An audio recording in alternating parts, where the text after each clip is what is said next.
오늘은 영상을 준비하면서도 어머니 생각에 참 마음이 아팠습니다. 제 자식 생각도 많이 하게 되었는데요. 부모가 자식을 사랑하는 마음의 무게를 어떻게 저울로 달 수가 있을까요? 부모님의 사랑은 자식이 그 끝을 다 알 수 없을 만큼 깊고 두텁습니다. 저도 부모가 되기 전엔 몰랐습니다. 대부분의 부모들은 오직 자식에게 헌신하는 것을 의무와 목표로 삼게 됩니다. 그래서 부모는 자식들에게 자신들의 삶까지 주려고 합니다. 어떤 역경에서도 자신의 목숨까지 기꺼이 희생합니다. 요즘엔 희생이라는 말이 그 쓰임조차 희미해졌지만 자식 가진 부모에게만큼은 이 단어가 여전히 가슴 아리게 유효합니다. 부모에게 자식이라는 존재는 기꺼이 희생할 가치가 있는, 목숨도 대신할 수 있는 존재이지요. 하물며 자식에게 재산을 희생하지 못할 이유를 부모는 찾지 못합니다. 부모의 허리띠 졸라매고 먹을 것과 입을 것 아끼고 줄여서 좋은 것만 자식 입에 넣어줍니다. 절대적으로 가치 있는 시간도 자식을 위해 바쳤습니다. 잠을 줄이고 허둥지둥 쫓기는 생활을 하면서 말이지요.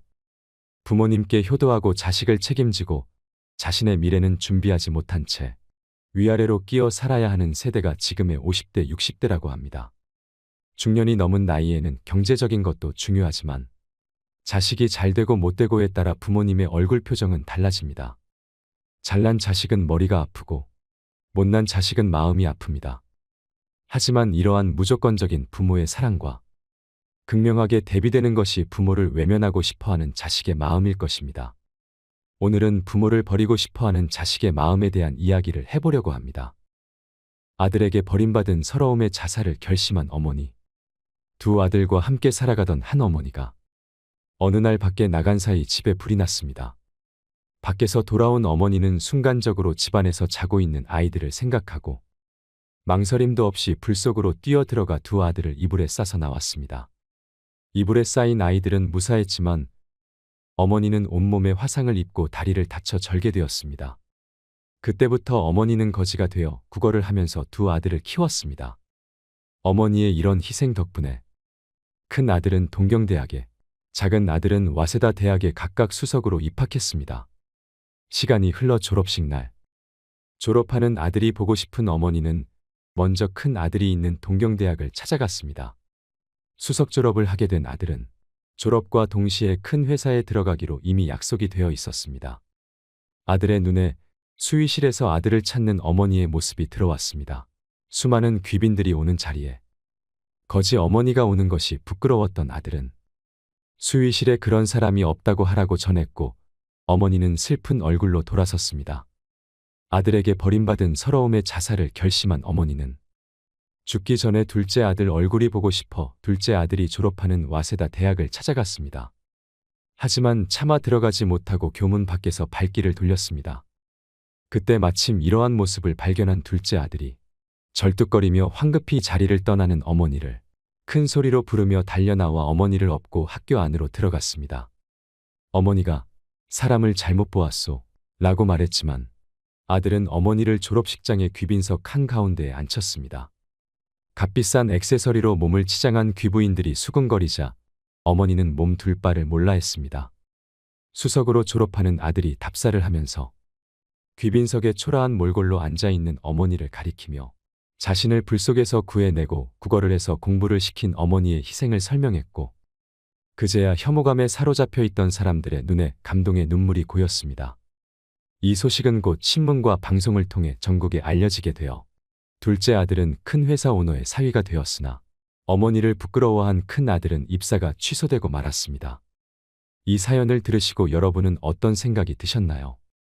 자식을 위해서라면 자기의 몸이 상하는 것을 아랑곳하지 않고 아들을 불 속에서 건져내고 구걸을 하면서까지 아들을 공부시킨 자식을 위해서라면 희생도 마다하지 않는 이가 바로 어머니입니다. 세상의 모든 부모 마음은 똑같을 것입니다. 말할 수 없는 고생 속에서도 아이에게만은 좋은 옷 사입히고 좋은 것만 먹이고 좋은 학교 보내며 풍요롭게 키웁니다. 그렇게 평생을 악다구니 써가면서 버티고 견디고 있는 게 아닐까요? 부모란 안락한 삶 대신 자식과 함께하는 피곤한 삶을 선택한 사람들이라고 생각합니다. 지금의 부모님이 우리가 아닌 안락함을 선택했다면 우리는 쇠똥굴이나 고슴도치로 태어났을지도 모를 일이지요. 그래서 다들 자식을 낳고 키워봐야 철이 든다고들 하시나 봅니다. 부모의 희생과 사랑을 자식들은 당연하게 여기며 살아갑니다. 그렇게 자식들은 평생 부모 앞에 죄를 짓고 삽니다. 다음으로 여러분들에게 꼭 소개해드리고 싶은 시가 있습니다. 이 시를 읽고 가슴이 어찌나 미어지던지요. 당연하게만 여겼던 어머니의 사랑을 자식은 뒤늦은 후회로 깨닫습니다. 같이 들으시면서 어머니의 끝없는 사랑을 느끼셨으면 좋겠습니다. 엄마는 그래도 되는 줄 알았습니다. 하루 종일 밭에서 죽어라 힘들게 일해도 엄마는 그래도 되는 줄 알았습니다. 찬밥 한 덩이로 대충 부뚜막에 앉아 점심을 때워도 엄마는 그래도 되는 줄 알았습니다. 한겨울 냇물에 맨손으로 빨래를 방망이질해도 엄마는 그래도 되는 줄 알았습니다. 배부르다 생각 없다 식구들 다 먹이고 굶어도 엄마는 그래도 되는 줄 알았습니다. 발뒤꿈치 다 해져 이불이 소리를 내도 엄마는 그래도 되는 줄 알았습니다. 손톱이 깎을 수조차 없이 닳고 문드러져도 엄마는 그래도 되는 줄 알았습니다. 아버지가 화내고 자식들이 속썩여도 전혀 끄떡없는 엄마는 그래도 되는 줄 알았습니다. 외할머니 보고 싶다. 외할머니 보고 싶다. 그것이 그냥 넋두리인 줄로만 한밤중 자다 깨어 방구석에서 한없이 소리 죽여 울던 엄마를 본 후론 엄마는 그러면 안 되는 것이었습니다. 우리 모두 엄마는 그래도 되는 줄 알고 살았습니다. 엄마가 가족을 위해 아침부터 발동동거리며 일해도 당연한 일이었고 아버지께는 가장 만만한 아내였고 자식들에게는 너무나 편안한 사람이었습니다. 남편도 자식도 배려 없이 걸핏하면 화내고 무엇이든지 요구하면 다 들어주는 존재로만 알았습니다. 새 옷 한 번 맘 놓고 사 입지 못하고 늘 헌 옷에 양말이나 꿰매 신는 사람이었습니다. 아이들이 싸워서 남의 애를 다치게 해도 엄마가 죄인이 되어 사과를 하러 다녔고 남편이 밖에서 실수를 해도 아내인 엄마가 뒤처리를 해야만 했습니다. 갑자기 돈이 필요할 때도 이웃의 엄마가 빌리러 다녔습니다. 친척들 기륭사를 챙기는 것도 엄마였고 외갓집, 친가 어른들 생신이나 제삿날 챙기고 차리는 사람도 엄마였습니다. 어렵고 힘들고 험한 일은 모두 엄마가 해야만 했습니다. 아이들이 학교에서 말썽을 부려도 숙제를 안 해가도 심지어 성적이 떨어져도 모두 엄마의 잘못이 되었습니다. 남편도 아이들도 엄마가 약한 여자라는 걸 간과하고 살았습니다. 엄마 자신조차도 엄마가 여자라는 사실조차 까맣게 잊고 사는 듯 했습니다. 엄마도 처녀 때는 바퀴벌레 한 마리만 봐도 질겁을 하던 사람이었지만 아이가 아프면 없고 심리 길도 맨발로 뛸 수 있고 달려오는 자동차도 겁내지 않는 용감한 사람이 엄마였습니다. 하지만 그런 엄마도 외할머니에게는 연약하고도 소중한 사랑스런 딸이었습니다. 엄마도 눈물이 있고 아픔이 있다는 걸 생각지도 못하고 있었습니다. 엄마의 마음속에 소설 12권이 들어있고 가슴속에는 시가 산더미인 줄 몰랐습니다. 마음으로 쓰다가 버린 편지도 수백 통은 될 겁니다. 가장 가까이에 있으면서도 가장 모르고 살았던 엄마였습니다. 엄마는 돌아가시고 나서야 그 존재감이 확실해지는 것 같습니다. 살아계실 때는 당연히 항상 곁에 있는 사람이 엄마였고 돌아가신다는 생각조차 하지 않고 살았습니다. 신은 모든 곳에 있을 수 없어서 대신 엄마를 만들었다고 합니다. 엄마는 자식에게 신 같은 존재이지요.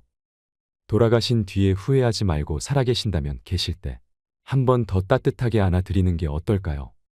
얼마 전 시장에서 만난 동네 할머니가 이런 고민을 얘기하셨습니다.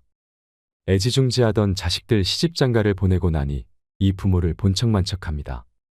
마음 공부하면서 서운한 마음도 다 내려놓고 그 마음 돌려보려고 애쓰지만 자식에 대한 집착 때문에 그런지 쉽게 사라지지 않습니다. 남편도 몇 해 전 떠나고 나는 껍데기만 남은 듯한 느낌이 듭니다. 아들이 결혼 후 안부 전화를 자주 할 줄 알았습니다. 오매불망 아들이 안부 전화해주기를 기다렸는데 결혼한 지 일주일이 지나도록 감감무소식입니다. 자식을 결혼시키면 더 이상 내 자식이 아니라더니 그 말이 맞습니다. 그렇게 한참을 기다리다가 결국 내가 먼저 아들에게 전화하니 바쁘다는 말만 하고 전화를 끊어버려요. 그 매몰찬 대답에 눈물이 왈칵해 사흘 밤낮을 울었습니다. 나이가 들어가면서 참 별것도 아닌 사소한 일에 섭섭함이 점점 더 커져가는 것 같습니다. 지금까지 자녀들만 바라보고 희생해왔는데 이제는 다 컸다고 저를 짐처럼 느끼는 것 같고 연락도 거의 하지 않아서 배신감까지 들고 부모 마음을 몰라주는 자식 때문에 서운한 마음도 큽니다. 최근에는 배신감이 너무 커져서 부모 자식 간의 인연을 끊고 싶다는 생각까지 듭니다. 자녀들을 위해 평생 희생을 하셨기에 서운함과 허전함이 더욱 크실 겁니다. 아이를 잘 키우겠다고 온갖 고생을 다 하면서도 자신이 고생하는 것을 아이에게는 보여주지 않는 부모들이 많이 있습니다. 그런 물질적 방식의 사랑은 나중에 불효로 돌아오게 됩니다. 그래서 옛말에 논 팔아서 공부시키면 불효자 되고 머슴살이 시킨 아들은 효자 된다라는 말이 있습니다. 아이를 품 안에 자식으로 키우는 방식은 자식을 불효자로 만드는 길입니다. 아이는 자식을 위해서라면 무엇이든 희생하는 어머니의 사랑을 먹고 자랍니다. 옛날 전쟁터에서 엄마가 아이를 가슴에 품은 채 총을 맞아 죽었는데 그 엄마의 품속에서 아이가 하나도 다치지 않고 살아있는 경우가 있었습니다. 바로 그런 것이 엄마입니다. 자식에게 서운한 것이 있어도 나쁜 마음을 품지 않고 지금과 같이 잘 자라준 것만도 다행스럽고 고맙게 여기는 마음을 가져야 합니다. 내 자식이니까 우리가 이해를 해야 합니다. 자주 전화하라는 것도 자주 찾아오라는 것도 모두 부모의 욕심일 수 있는 것입니다. 자식을 기다리는 마음으로 살아가면 마음의 병만 찾아옵니다. 자식에게 의존하고 싶은 마음을 버려야 됩니다. 부모와 자식의 관계는 불편해지면 안 됩니다. 서로에게 짐이 되지 않고 부담되지 않아야 불편하지 않습니다. 좋은 쪽으로 마음과 생각의 길을 트셔야 합니다. 어머니가 자식을 고맙게 생각하면 그 자식은 저절로 효자가 되는 것입니다. 내 자식을 효자로 만드는 것은 나한테도 좋은 일이지요. 그렇게 내 자식을 내가 효자로 만들며 사시기 바랍니다. 또한 부모도 그동안은 자식을 위해서만 살았다면 지금부터라도 자신만의 삶을 찾아보는 것도 필요합니다. 지금까지 지내온 인생을 되돌아보고 앞으로 노년을 어떻게 지내는 것이 좋을지 계획하고 실천해보는 것입니다. 평소 해보고 싶었던 일들을 하나씩 차근차근 도전해보는 것입니다. 그렇게 일상을 채워간다면 공허한 마음도 줄어들고 자식만 기다리지 않고 행복하게 지낼 수 있을 것입니다. 마지막으로 슬픈 어머니의 이야기를 해드리겠습니다. 잠시나마 어머니를 생각하는 시간이 되었으면 좋겠습니다. 지금도 시장길을 지날 때면 시장 구석진 자리에서 나무를 팔고 계시는 할머니를 보곤 한다. 예전에는 이 시장길을 지나는 것이 고통이었다. 하지만 이젠 나에게 이곳을 지날 여유도 없다. 어쩌다 가끔씩 들려보는 이곳 시장터. 난 이곳에서 장사를 하는 한 분의 고귀한 사랑을 받고 자랐다.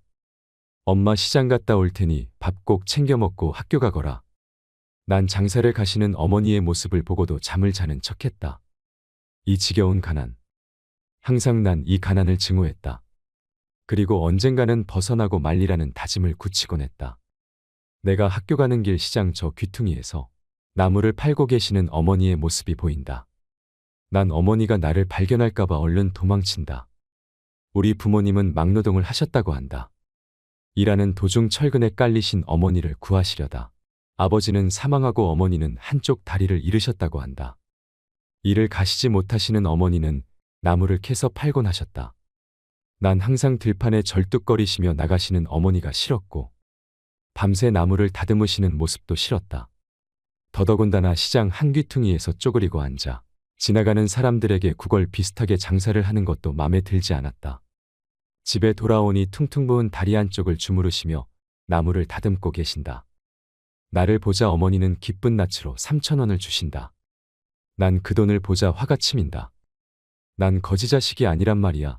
이런 돈 필요 없어. 그리고는 밖으로 나와 버린다. 다음 날 아침, 난 어머니가 시장 간 틈을 타 집에 가서 책가방을 들고 학교에 간다. 등굣길 약수터에서 간단히 세수를 한 다음 물로 배를 채운다. 난 비록 풍요롭게 먹고 입지는 못했지만 공부는 악착같이 했다. 그래서 부잣집 자식놈들보다 공부는 항상 잘했다. 하지만 그 자식들에게 사는 미움도 만만치 않았다. 그날 4교시가 끝날 무렵 아이들이 갑자기 웅성거린다. 복도를 보니 어머니가 절뚝거리시며 교실로 들어선다. 선생님 드리려고 장사하려고 다듬은 나무를 한 봉다리 들고서 어머니는 내가 어제 들어오지 않자 걱정이 되셔서 학교에 오신 거란다. 선생님과의 면담을 끝내고 어머니가 돌아가시자 아이들이 한마디씩 한다. 야, 이민성 너네 엄마 병신이었냐? 그놈은 그 잘난 부잣집 아들 현우였다. 현우는 어머니의 걸음걸이를 따라한다. 무엇이 우스운지 반 아이들은 웃어댄다. 난 화가 나서 그놈을 정신없이 두들겨줬다. 그리고서는 교실을 나와 버렸다. 저녁 무렵 집에 가니 집 앞에 잘 차려 입은 여자와 현우가 어머니에게 소리를 지르고 있었다. 아니 애비 없는 자식은 이래도 되는 거야? 못 배우고 없는 티 내는 거야 뭐야? 자식 교육 좀 잘 시켜. 어디 감히 우리 집 귀한 자식 얼굴을 이렇게 만들어 놓느냔 말이야. 어머니라는 작자가 병신이니 자식 정신이 온전하겠어? 어머니는 시종일관 죄송하다는 말뿐이다. 난 그러는 어머니의 모습이 싫었다. 집에 들어가도 어머니는 아무 말씀이 없으시다. 난 어머니에게 한마디 한다. 다시는 학교에 오지 마 알았어? 창피해서 죽는 줄 알았단 말이야. 그래 미안하다 난 민석이가 걱정이 되어서. 난 차라리 엄마가 없었으면 좋겠어. 난 해서는 안 될 말을 해버렸다. 슬픔을 보이시는 어머니를 못 본 척하며 자는 척했다. 난 꼭 성공할 거야. 밤새 이렇게 외쳤다. 다음 날 아침 수업료라며 엄마가 돈을 쥐어주신다. 얼마나 가지고 계셨는지 너무도 꼬깃하고 지저분한 돈이었다. 학교에 가니 선생님이 부르신다. 적어도 선생님만은 내 편이셨다. 어머니께 잘 해드리라는 말로 나를 위로하신다. 선생님께서 나물 맛있게 먹었다고 어머니께 전해달란다. 난 그러마했다. 하교 길의 길 모퉁이 배추가게 쓰레기통에서 배추잎들을 주워 모으시는 어머니를 본다. 난 모른 척 얼른 집에 들어와 버렸다. 그날 저녁 배춧국이 밥상에 올라온다. 이 배추, 난 소리를 질렀다. 어머니께선 아무 일도 아니라는 듯 배추가게 아저씨가 팔다 남은 거라고 버리기 아까우니 가져가서 민석이 국 끓여 주라고 하더구나. 어머니의 말에 난 또 화가 나기 시작했다. 정말로 난 거지 자식이 되어버린 것만 같았다. 나를 이렇게 비참하게 하는 어머니가 너무도 싫었다. 나중에 안 사실이지만 그날이 어머니 생신이셨다고 한다. 17년 후 난 의사가 되었다. 가정도 꾸리고 병원도 장모님께서 개업해 주셨다. 난 너무도 풍요로운 생활에 어머니를 잊고 살았다. 돈은 꼬박꼬박 어머니께 보내드렸지만 찾아가 본 적은 없었다. 아니 어머니라는 존재를 잊고 살려고 노력했다는 해석이 옳을지 모르겠다. 그런 어느 날 퇴근길에 우리 집 앞에 어느 한 노인과 가정부 아주머니가 싸우고 있는 걸 봤다. 다가서니 그 노인은 내가 가장 잊고자 하는 어머니였다. 전보다 더 야윈 얼굴, 허름한 옷차림, 그리고 여전히 절뚝거리는 다리. 어머니는 나를 보자 기뻐하신다. 민서가 많이 좋아졌구나. 난 어이없다는 듯 사람 잘못 보셨습니다. 난 차갑게 한마디 한다. 뭐가 모자라서 나에게 온단 말인가. 그동안 생활비로도 모자라단 말인가. 민서가, 어머니의 떨리는 목소리. 전 민석이가 아니라 최영호입니다. 난 이 한마디를 끝으로 집으로 들어가 버린다. 가정부가 애써 돌려보낸 후 별 노망든 할머니가 다 있다고 푸념을 늘어놓는다. 그 후 한 달 동안 난 악몽에 시달렸다. 할 수 없이 난 다시는 되돌아가기 싫은 시장이 있는 우리 집으로 발길을 돌린다. 시장 한 귀퉁이에 여전히 나무를 팔며 기침을 하시는 어머니의 모습이 보인다. 난 가만히 곁에 가서 지켜본다. 나무를 사려는 한 아주머니가 묻는다. 할머니는 자식이 없나요? 아니요. 우리 아들이 서울 큰 병원 의사요. 자꾸 나보고 같이 살자고 하는디 내가 싫다였어. 내가 살면 얼마나 산다고 자식 신세를 져. 요즘도 자꾸 올라오라는 거 뿌리치느라고 혼났구만. 우리 아들 같은 사람 세상에 둘도 없어. 우리 아들이 효자여 효자. 어머니는 자식 자랑에 기분이 좋았는지 나무를 많이도 넣어드린다. 그런 어머니를 뒤로하고 난 예전의 집으로 향한다. 아직도 변한 게 없는 우리 집. 거의 쓰러져 가는데도 용케 버티고 있었다. 이런 곳에서 살았다는 생각에 어이가 없을 정도였다. 난 문틈으로 돈봉투를 넣어놓고는 돌아선다. 1년이 지난 후 난 어머니의 사망 소식을 고교담임 선생님으로부터 듣게 되었다. 그래도 무슨 이유에서인지 내 발길은 어머니의 집으로 향하게 되었다. 시장에는 어머니의 모습이 정말로 보이질 않았다. 도착한 곳에는 선생님이 혼자 집을 지키고 계셨다. 나를 알아보신 선생님은 아무 말씀도 없으시다. 무거운 침묵이 흐르고 민서가 내 옆에 와서 잠깐 앉아라. 선생님이 처음으로 하신 말씀이셨다. 선생님께선 낯익은 보따리를 나에게 주신다. 바로 어머니가 가지고 다니시던 나물 보따리셨다. 이 보따리에다 밤새 다듬은 나물들을 싸서 시장에 팔러 가시고 나셨다. 풀러보거라. 선생님의 말씀대로 난 보따리를 풀렀다. 돈 아닙니까? 그래 돈이다. 내 어머니가 너에게 주시는 마지막 선물이다. 그동안 내가 돌아올까 봐서 그리고 혹시나 내가 성공하지 못하면 다른 사업을 할 수 있도록 모아두신 돈이란다. 너 하나 믿고 무슨 미련인지 이곳을 떠나지 못하고 너를 기다렸다. 너에게 잘해주지 못해 항상 미안해 하셨다. 내가 가끔 내 어머니의 말 동무가 되어드렸단다. 그래서 나에게 내 어머니의 유언을 전하도록 부탁하셨다. 그리고 내가 모르고 있었던 사실들도 함께 말이다. 선생님의 얘기들은 나에게 충격으로 다가왔다. 선생님의 얘기는 이러했다. 내가 아주 어렸을 적 나를 키워주신 부모님은 퇴근길에 쓰레기통을 뒤지고 있는 나를 발견했다고 한다. 자식이 없던 터라 나를 데리고 가서 키웠다고 한다. 늦게 얻은 자식이라 얼마나 기뻤는지 모른다고 한다.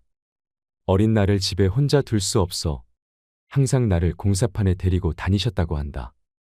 그런 어느 날 무너지는 철근 밑에 있는 나를 보고 어머니가 뛰어드셨다고 한다.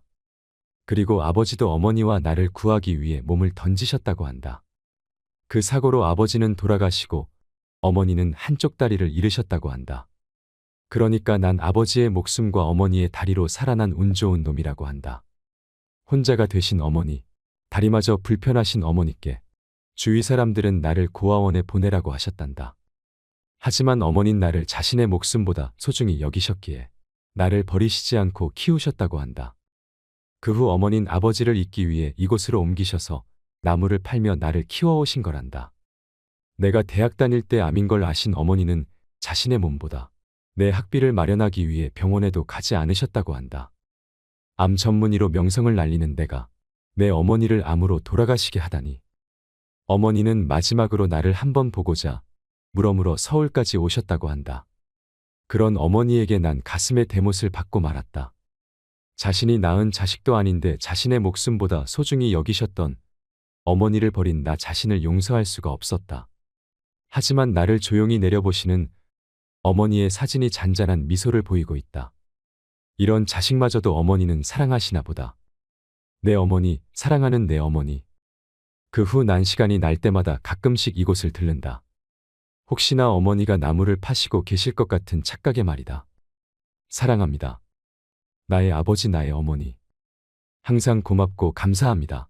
오늘도 노후의 지혜와 함께 해주셔서 감사드립니다.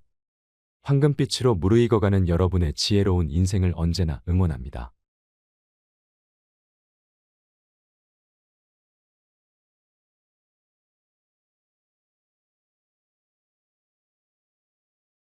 사람이 아름답게 죽는다는 것은 어려운 일이지만, 그러나 참으로 어려운 것은 아름답게 늙는 것입니다. 행복하게 늙어가는 것은 결코 쉽지 않습니다. 그러나 우리는 곱게 늙지 않으면 인생의 끝장이 추해집니다. 아름답게 늙어가는 분을 만나면 세상이 참 고와 보입니다. 온화한 미소를 머금고 고개를 끄덕거리는 은발의 노신사나 인자하고 해사한 표정의 할머니 얼굴을 보면 닮고 싶고 잘 살아온 인생이라 느껴집니다. 그런 분들은 늙음 속에 낡음이 있지 않고 도리어 새로움이 있습니다. 이렇게 곱게 늙어가는 이들은 늙지만 낡지는 않습니다.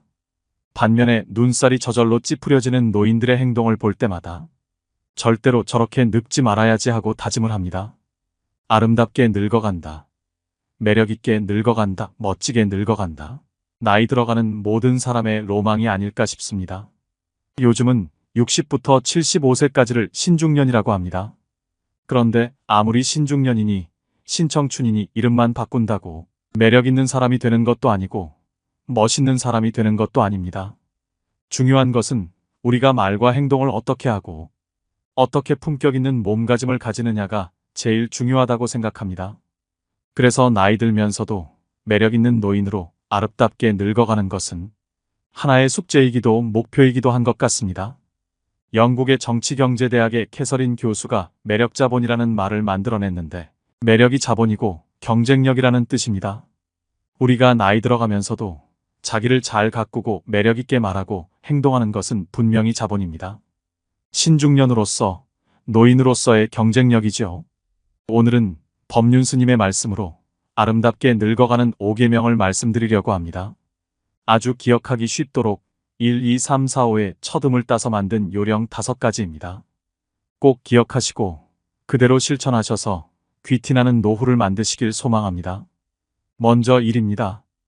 일부러라도 자주 웃어야 됩니다. 지하철 경로석이나 시장에서 만난 노인들을 유심히 살펴보면 거의 모든 노인들의 인상이 찌푸려져 있습니다.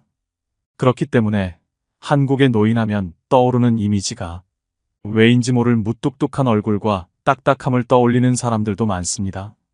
웃으면 복이 온다라는 말이 있죠.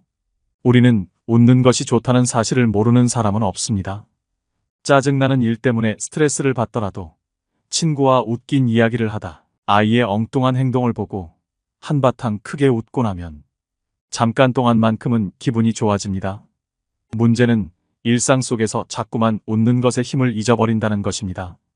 더군다나 최근 3년간의 코로나의 여파로 자유로운 활동에 제한이 있었다 보니 더욱 얼굴에 웃음기를 띄울 일이 없었습니다. 하지만 의식적으로라도 많이 웃어야 합니다. 행복해서 웃는 게 아니라 행복하기 위해서 웃는다는 말도 있죠. 나이 40이 넘으면 자기 얼굴에 책임을 져야 한다고 합니다. 우리는 긴 세월 동안 힘든 세상살이를 겪으며 살아왔기에 웃은 날보다는 찡그린 날이 더 많았습니다. 살면서 어떤 생각과 마음을 지녔냐에 따라 표정이 만들어지고 자기만의 인상으로 고착이 되는 것입니다. 하지만 그것 또한 마음먹기에 따라 다릅니다. 젊었을 때 아무리 괴롭고 힘든 인생이었다 해도 이제는 조금 편안해지세요. 항상 긍정적으로 생각하는 습관을 들이셔야 합니다. 행복은 전염된다고 합니다. 내가 좋은 마음을 가지면 나와 가까운 사람도 그 마음에 영향을 받는다고 합니다. 내가 행복해야 소중한 사람들이 행복해질 수 있는 것입니다. 그렇게 살기 좋은 세상이 만들어지는 것입니다.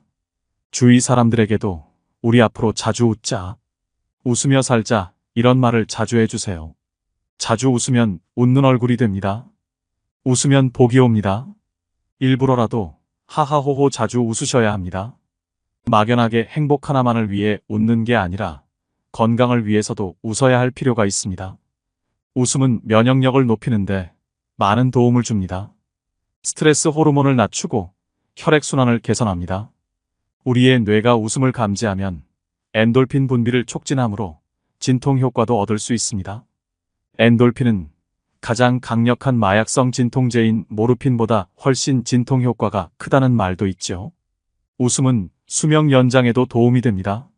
미국의 어느 병원에서 환자들을 오랫동안 연구한 결과 하루에 15초씩 크게 웃으면 수명이 연장되었다고 합니다. 엔돌핀이 분비되면서 면역력이 높아졌기 때문입니다. 이처럼 나이 들면서는 그냥 자주 웃는 것이 매력있고 건강한 노인이 되는 첫 번째 조건입니다. 이러쿵 저러쿵 따지지 말아야 합니다. 나이 들어 세상사에 불평불만이 많은 것처럼 추한 것은 없습니다. 그것은 젊은이들의 몫입니다. 젊은 사람은 따지고 이러쿵 저러쿵 할 수 있지만 나이 들어서는 인생을 관조할 수 있어야 합니다. 욕심을 부려서도 안 됩니다. 이수는 남의 말을 순순히 받아들인다는 뜻이죠. 말을 하는 것보다 남의 말을 들을 줄 알아야 합니다. 그게 어른이고 연륜에 걸맞는 몸짓입니다. 다 경험해 보셨을 거라 생각합니다. 나이 든다는 것은 사람을 이해할 수 있다는 것이고 상황을 이해할 수 있다는 것이고 세상을 이해할 수 있다는 것입니다. 이해가 되면 따지지 않게 됩니다. 따라서 어디에서나 그저 넉넉하게 받아들이세요. 불편한 게 있어도 그냥 넘어가세요. 마음의 여유를 가지셔야 됩니다. 이러쿵저러쿵 따지며 가르치려 하지 마세요. 웬만한 것은 양보하며 웃어넘기세요. 그래야 멋진 노인으로 존중받을 수 있습니다. 욕심을 버리고 한 발짝 물러서서 바라보면 비로소 전체가 제대로 보일 때가 많습니다. 사실 앞만 보고 달렸던 지난날엔 뒤를 돌아볼 수 있는 여유가 없었죠. 나이가 들어 머리가 반백이 되고 얼굴에 주름이 깊어지니 뒤를 돌아보게 되고 잘 보이지 않으면 몇 발짝 물러서서 바라볼 줄도 알게 되는 것입니다. 인생에 여백을 두어야 또 다른 생각으로 채울 수 있다는 것을 절감하게 됩니다. 이런 생각으로 살다 보면 남의 허물보다는 내 허물을 살펴보게 됩니다. 가진 건 많지 않으나 조금 더 양보하고 베푸는 일이 늘어납니다. 요즘 사회는 노인은 많되 원로는 적다는 말이 있습니다. 원로는 인격과 품위를 갖춘 노인을 말합니다. 아름답게 늙는다는 것은 결국 품위 있는 노인이 되는 것입니다. 늙은 나이에도 젊은 마음이 있습니다. 겉은 늙어가도 속은 날로 새로워지는 것이 아름답게 늙는 것입니다. 언제 어디서나 큰 소리를 치고 사는 100세 시대의 노인이 있다고 합니다. 이 노인이 지키는 딱 하나의 처세법이 있다고 하는데요. 그 처세법은 첫째도 내가 쏜다. 둘째도 내가 쏜다. 셋째도 내가 쏜다랍니다. 언제 어디서나 누구에게 밥 한 끼, 술 한 잔 베풀 줄 아는 여유가 있어야 합니다. 나이가 들수록 입은 닫고 지갑은 열라는 말이 있습니다. 저는 이 말이 참 많은 지혜를 내포하고 있다고 생각합니다. 남의 인생에 이것저것 관여하면서 조언이라는 명분으로 참견하시는 분들이 많습니다. 정작 당사자에게는 도움이 하나도 안 되고 머리만 복잡해질 뿐입니다. 반대로 남의 인생에 대해 입을 닫는 분들은 말 대신 작은 선물이나 실질적인 도움이라도 하나씩 건네는 경우가 있습니다. 나이만 먹는다고 다 같은 어른이 아닙니다. 나이 먹었다고 대접받기만을 바라면 안 되는 것입니다. 늙는다는 것은 점잖다는 말입니다. 노인이 되면 언행이 무겁습니다. 그래서 어둡지 않고 점잖다라는 말이 성립되는 것이죠. 젊은이처럼 감성에 쉬이 휘둘리거나 분위기에 가볍게 흔들리지 않습니다. 점잖음은 중후한 인생의 완결이자 노인이 보여줄 수 있는 장엄한 아름다움입니다. 삼가해야 됩니다. 품격 없는 언행과 행동을 삼가야 됩니다. 품격이라고 해서 그리 거창한 것이 아닙니다. 가끔 길을 가다 보면 나이 지긋한 할아버지 할머니가 위험하게 무단횡단을 합니다. 건널목을 무단횡단하는 것이 나이든 이의 특권은 아닙니다. 유유히 횡단보도가 아닌 곳을 건너가는 어르신을 볼 때 눈살이 찌푸려집니다. 다리 떠는 것 또한 품격을 떨어뜨리는 행동입니다. 다리 떨면 복 나간다는 말도 있듯이 사람 자체가 가볍고 없어 보입니다. 최근에 1호선 소요산행 지하철을 탔습니다. 날씨가 풀리면서 공기가 좋아지니 노인들이 많았습니다. 앉아서 먼 산을 보며 숨을 고르고 있었는데 일부 노인들이 왁자지껄 떠드는 소리가 났습니다. 주변의 젊은 사람들이 눈치를 주는데도 소리는 사그라들지 않았습니다. 참 이상합니다. 같은 행동을 해도 젊은 사람이 하면 별 생각이 안 드는 것도 나이 든 사람이 그러면 추해 보입니다. 그것을 우리가 인식하고 어떻게 하면 품격 있는 사람이 될 것인지 다듬어 볼 필요가 있습니다. 음식도 깔끔히 먹고 커피를 마실 때 후루룩 소리를 내는 것도 주의해야 합니다. 저도 나이가 드니 가끔 음식을 먹다 흘리기도 하고 입가에 묻는 것은 어쩔 수 없지만 나이 든 사람답게 의식하면서 먹어야 합니다. 술을 마신 후에 해롱거리지 말아야 하는 것도 기본입니다. 하고픈 말이 있더라도 중요한 것이 아니면 가급적 참고 흉한 행동도 삼가야 합니다. 노인이라고 다 같은 노인이 아닙니다. 유행을 외면하지 말고 트렌드에 맞게 외모도 가꿔야 합니다. 그리하여 인생의 품격이 드러나도록 해야 합니다. 품성의 인격이 더해진 것이 바로 품격입니다. 4. 사랑으로 충만해야 됩니다. 우리들 생애의 저녁에 이르면 우리는 타인을 얼마나 사랑했는가를 놓고 심판받을 것이다. 알베르 카뮈의 시 한 구절입니다. 저는 이 말을 정말 좋아하고 자주 읊조립니다. 우리들 생애의 마지막에, 즉 노후에 이르면 우리는 남들을 얼마나 사랑했는가를 깨닫는 중요한 순간이 옵니다. 타인을 기쁘게 해줄 때 내 자신이 기쁘고 타인을 괴롭게 하면 내 자신도 괴롭습니다. 타인에 대해 따뜻한 마음을 가지고 있으면 그 타인을 행복하게 할 뿐 아니라 내 자신의 내적인 평화도 따라옵니다. 지나보면 출세, 명예, 권력 그런 것들은 별 볼 일 없습니다. 살아가면서 어떤 때는 선두주자도 되고 어떤 때는 영예로운 자리에도 가봤다는 사람들도 나이 들어보면 그것은 하나의 추억일 뿐입니다. 입버릇처럼 내가 왕년의 말이야 하면서 과거의 영광에 머물러 평생을 살아가는 사람들이 있습니다. 그 왕년이라고 하는 것은 결국 지나간 세월입니다. 그거 별 볼 일 없습니다. 공술의 공수거입니다. 빈손으로 와서 빈손으로 떠나는 것이 우리의 인생입니다. 삶의 끝자락에서 어르신들이 하는 공통된 말이 있습니다. 인생이란 게 허업이더라. 다 별 볼 일 없는 일이라는 얘기입니다. 늙어서도 욕심을 버리지 못하고 하나라도 더 갖겠다고 아등바등 살았던 게 참 후회가 된다고 합니다. 젊을 때 충분히 누려야 할 소중한 것들을 누리지 못하고 살았기 때문입니다. 사람들은 현재 나에게 닥친 고통만 아주 크다고 느낍니다. 하지만 인생의 웬만한 일이 다 그렇고 그렇습니다.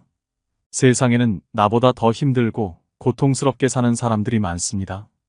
인생을 관조하면 너와 나 모두가 불쌍한 존재임을 깨닫게 될 것입니다. 출세도 별 볼 일 없음을 깨닫게 됩니다. 그러면 목에 힘이 빠집니다. 표정이 따뜻해지고 말이 따사로워집니다. 나이 들어보면 참 별거 없습니다. 그렇기 때문에 우리는 왕년에 옛날 일의 추억에 사로잡혀서 폼 잡을 게 아니라 이제는 사랑으로 충만한 사람이 되어야 합니다. 너무 애쓰지 말고 악다구니 쓰지 말아야 합니다. 세상을 선한 눈으로 사랑의 마음으로 보고 실제로 남에게 베풀 줄 알고 지금 내게 주어진 일도 감사해 하면서 사랑으로 충만한 삶을 살아가시길 바랍니다. 오늘에 충실하고 오늘을 만끽해야 됩니다. 아름다운 젊음은 우연한 자연현상이지만 아름다운 노년은 예술작품이다 라는 말이 있습니다. 참 멋있는 얘기입니다. 아름답고 매력이 있는 젊음이라는 것은 자연스럽게 오는 하나의 자연현상일 뿐입니다. 그런데 아름다운 노년, 매력 있는 노년은 최선을 다해 만들어야 하는 예술작품입니다.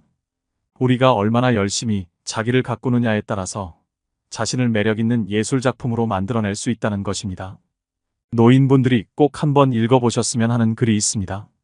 늙는다는 것은 추해지는 것이 아니라 아름다운 것을 의미한다. 나이를 추하게 장식하면 노인은 기피의 대상이다.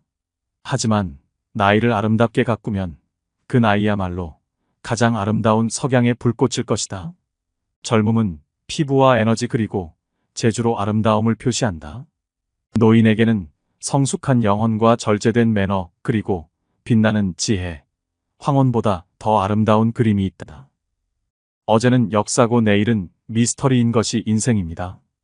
오늘은 선물이라면 어제는 이미 지나간 역사일 뿐입니다. 이미 지나가버린 시간 때문에 있을지 없을지도 모를 미래를 걱정하는데 내 인생을 소비하지 마시기 바랍니다. 현재 우리가 살아있는 것이 기적입니다. 오늘이 기적이라는 것입니다. 특히 노후가 되면 내일이 있을지 없을지는 아무도 모르는 일입니다.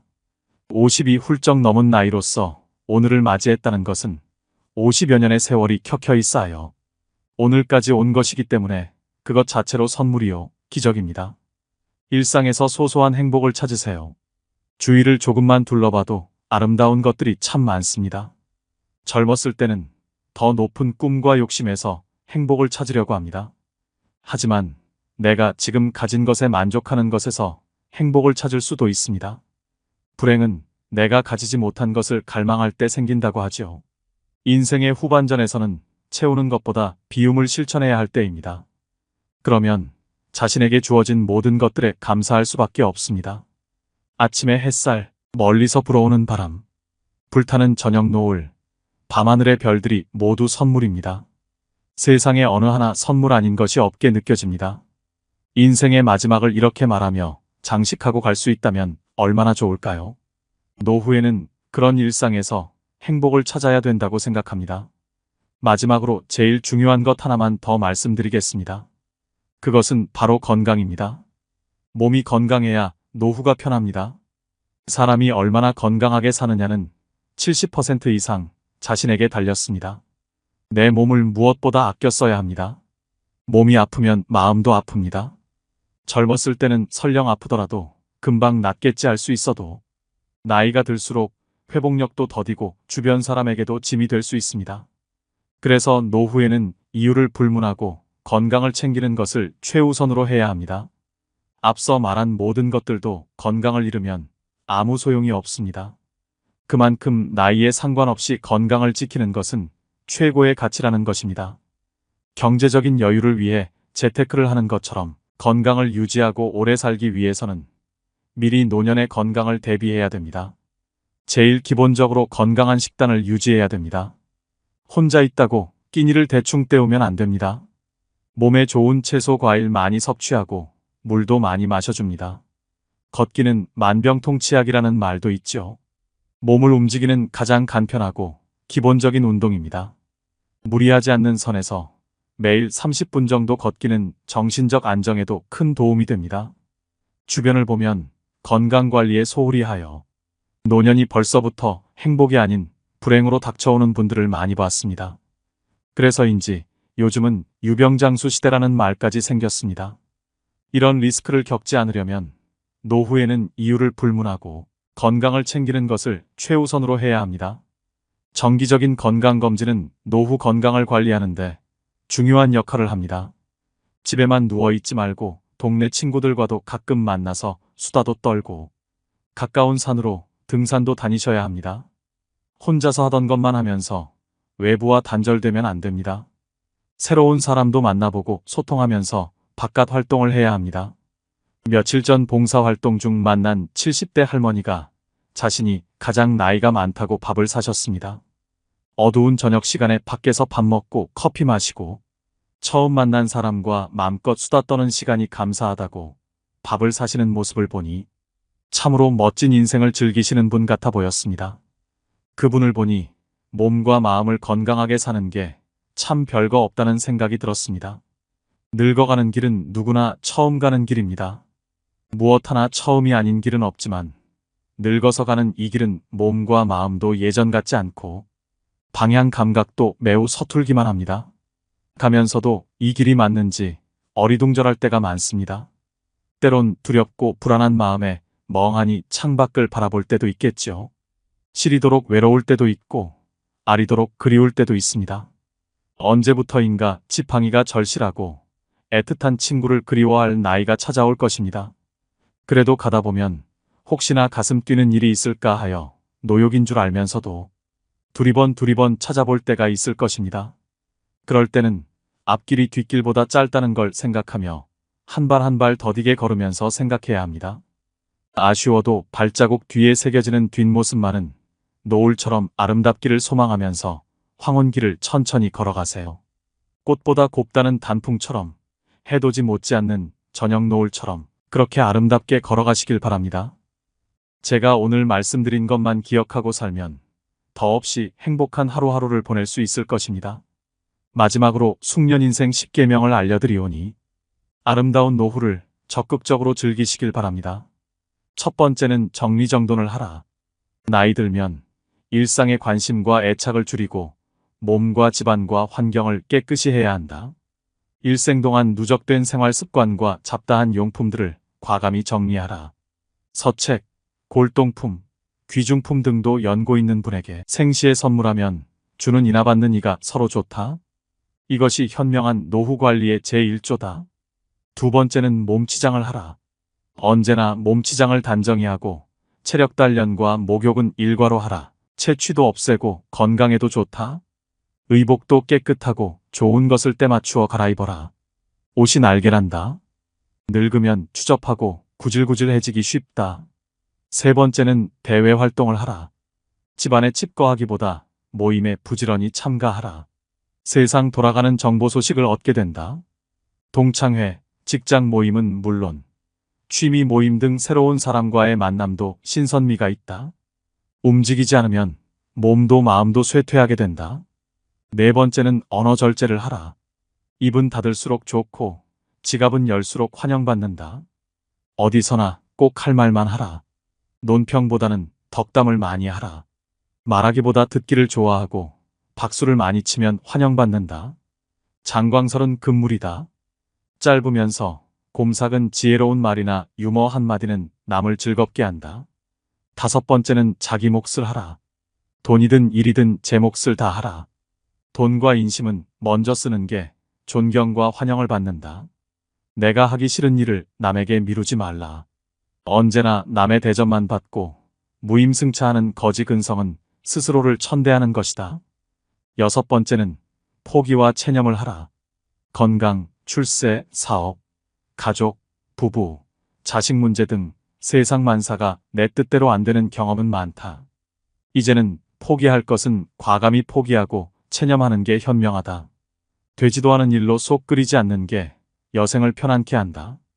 7번째는 평생 학습을 하라. 배우는 데는 나이가 없다. 컴퓨터 앞에서 언제나 공부하는 깨어있는 사람이 되라. 새 지식, 새 정보를 제때에 섭취하지 못하면 낙오가 된다. 안경 낀 흰머리에 책 들고 조는 모습은 노년의 아름다움의 극치다. 8번째는 낭만과 취미를 가져라. 각박한 삶 속에 낭만을 가져라. 늘 꿈을 꾸고 사랑하며 감흥과 희망을 가지고 살면 늙어도 청춘이다. 산수를 즐기며 자기가 좋아하는 취미 활동에 전념하는 것도 행복 삼매경에 이를 수 있다. 9번째는 봉사를 하라. 평생을 사회의 혜택 속에 많은 신세를 지고 살아왔다. 얼마 남지 않은 인생, 이제 남을 위해 베풀며 살자. 내가 먼저 베푸는 것이 복을 짓는 길이다. 10번째는 허심, 겸손하라. 마음을 비워라. 욕심을 버리면 겸손해지고 마음을 비우면 세상이 밝게 보인다. 인생을 달관하면 인격이 돋보이고 마음의 평화와 건강을 누리게 된다. 오늘도 노후의 지혜와 함께 해주셔서 감사드립니다. 황금빛으로 무르익어가는 여러분의 지혜로운 인생을 언제나 응원합니다.